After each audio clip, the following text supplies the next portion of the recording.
There are people who watch others succeed and fall silent, not because they're jealous, but because they recognize the life they almost had.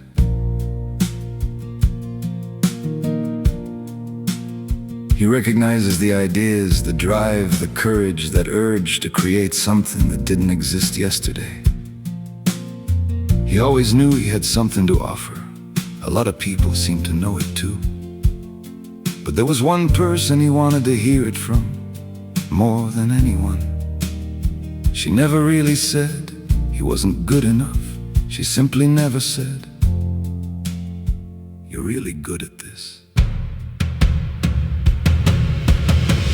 Some people don't only grieve the love they lost, they grieve the person they almost became.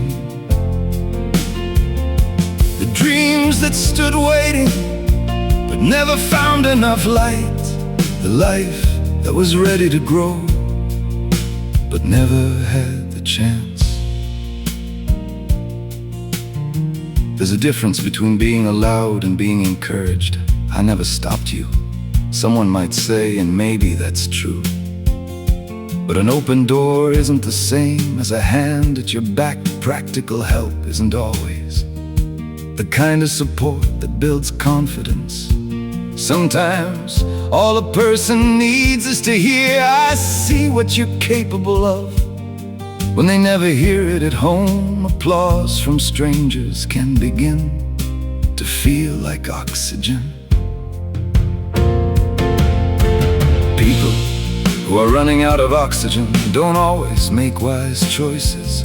Some work too much, some drink, some go looking for someone else who finally sees them. It's wrong, infidelity is betrayal, and the one who betrays must own it.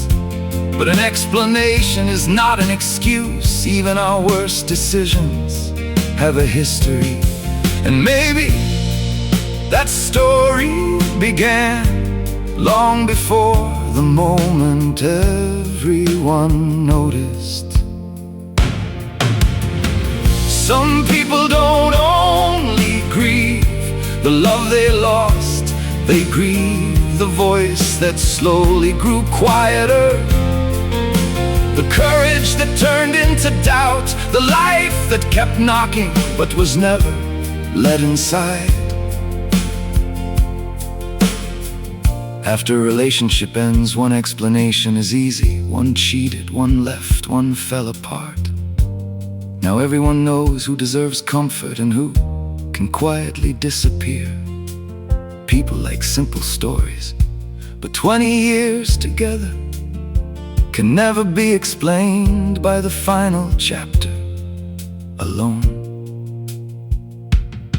When the one carrying the shame loses his footing and death begins to look like a doorway, we often ask, what's wrong with him?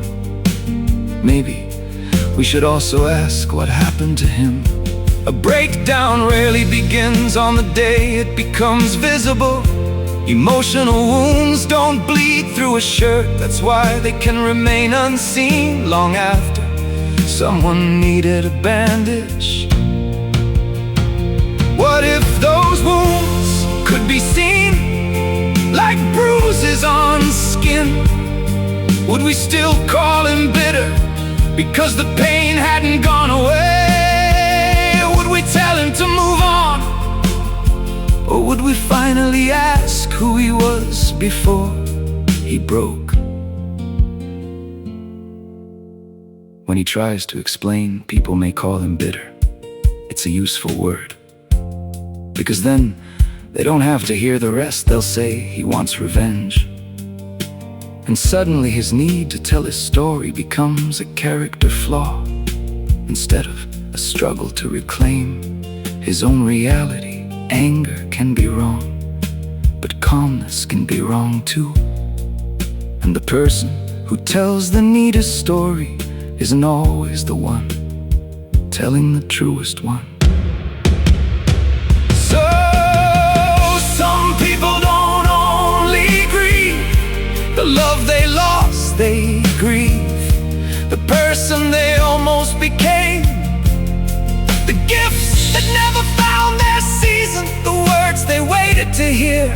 I believe in you. Someone may say I supported you, while the other never truly felt seen. So before we choose sides, maybe we could wait a little longer, not to make betrayal hurt less, but to ask what happened first. What happened to the dreams, to the confidence, to the spark that once lived there? Because some people aren't only mourning a relationship, they're mourning an entire life that stood ready to begin, but never had the chance to grow.